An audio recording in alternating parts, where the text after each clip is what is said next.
Hello students, I am Vishal Sinha and welcome to my channel Vishal Sinha education.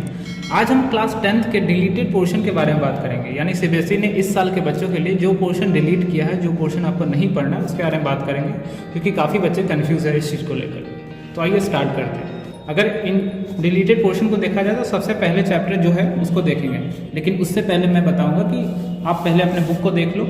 उस book में मैंने उन चैप्टर को टिक आउट किया है जो चैप्टर्स में कोई भी फेरबदल नहीं किया गया, वो पूरे चैप्टर आपको आने वाले। जैसे chapter 1 chemical reaction and equation, chapter 2 acid base and salt, chapter 5 periodic classification of elements, chapter 6 life processes, chapter 8 how do organisms reproduce यानी reproduction, chapter 10 light reflection and refraction, chapter 12 electricity, chapter 15 our environment और chapter 16 management of natural resources. ये सारे chapter में कोई भी change नहीं है। तो बचा कौन? Chapter 3, chapter 4, chapter 7, chapter 9, chapter 11, chapter 13, 14। ये सारे चैप्टर्स में कुछ कुछ चीज़ों को डिलीट किया गया। आइए देखते हैं। तो सबसे फर्स्ट चैप्टर है metal and non metal. Metal and non metal में देखते हैं तो basic metallurgical process, corrosion and it's prevention, in topics को डिलीट किया गया। तो आइए पेज नंबर 37 निकालते हैं। Page number 37 metal non metal, ये सारी चीज़ें आपको पढ़नी है। ये सारी चीज़ें पढ़नी है आपको। पढ़ना क्या नहीं है, टॉपिक 3.4 पेज नंबर 49, यानी ऑकरेंस ऑफ मेटल से लेकर आपको ये पूरे topics page number last page number तक नहीं पढ़ना है। ये सारे पोर्शन डिलीटेड है क्योंकि इसमें कोरोजन भी है और ये सारे पोर्शन आपको नहीं पढ़ना है। तो इस चीज़ को आप नोट डाउन कर सकते हैं। Page number 49 to page number last of this chapter. Next आते हैं chapter 4 carbon and its compound. Carbon and its compound में बहुत बड़ा हिस्सा हटाया गया है। इसमें भी आप देख सकते हैं nomenclature of carbon compound containing functional group, halogen, alcohol, ketone, aldehyde, alkane and alkyne, difference between saturated hydrocarbon and unsaturated hydrocarbon, chemical properties of carbon compound, combustion, oxidation, addition and substitution reaction.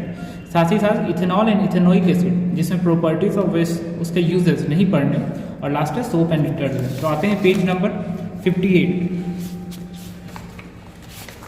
Page number 58 में आप simple समझ लो ना कि topic number 4.2.1 page number 63, इस topic को saturated and unsaturated hydrocarbon, यहाँ से लेकर आपको इस लास्ट पोर्शन तक नहीं पढ़ना है। क्या क्या पढ़ना है बस उस चीज़ को याद रखना है। यानी पेज नंबर 63 से लेकर लास्ट पेज नंबर तक इस चैप्टर का नहीं पढ़ना है।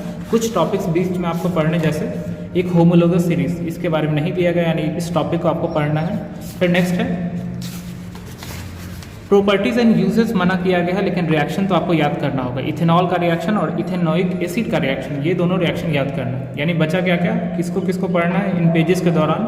Reaction of ethanol and ethanoic acid और होमोलोगस सीरीज, बस ये इन दोनों टॉपिक्स को पढ़ना है, बाकी सब छोड़ देना है पेज नंबर 63 से लेकर। अब नेक्स्ट आते हैं chapter 7। Chapter 7 control and coordination है, पेज नंबर 114। अगर आप ध्यान दो तो लगभग सारे टॉपिक्स को इसके अंदर इंक्लूड किया गया जो डिलीट किया गया, लेकिन अगर अच्छे से देखो तो ह्यूमन ब्रेन नहीं इंक्लूड किया गया। ये बहुत कंफ्यूजिंग है, हो सकता है ह्यूमन ब्रेन आ भी जाए और नहीं भी आए। तो इस टॉपिक को आपको पढ़ना है, ह्यूमन ब्रेन को, बाकी इस पूरे चैप्टर को आपको लीव कर देना, छोड़ देना। नेक्स्ट चैप्टर है heredity and evolution. Heredity evolution page number 142। इस पूरे चैप्टर में आपको एवोल्यूशन इस टर्म से पेज नंबर 147 एवोल्यूशन से नहीं पढ़ना है, ये पूरा डिलीटेड है। और यहाँ तक एक्वायर्ड एंड इनहेरिटेड ट्रेट, यहाँ तक आपका डिलीटेड है। बाकी स्पेसिएशन से आपको पढ़ना है, यानी पेज नंबर 147 टू 150 का यहाँ तक का पोर्शन आपको नहीं पढ़ना है, बाकी ये पूरा चैप्टर आपका आने वाला है। नेक्स्ट जो चैप्टर है वो है chapter 11 human I and colourful world, page number 187। तो निकालते हैं पेज नंबर 187। पेज नंबर 187 में अगर आप देखो तो ह्यूमन आई के बारे में लिखा है functioning of lenses in human आई, यानी इसके फंक्शंस, लेंस के फंक्शंस को नहीं पढ़ना है। तो आप इस ह्यूमन आई के बारे में जानना है आपको, इसके फंक्शंस नहीं याद रखने, नहीं पढ़ना।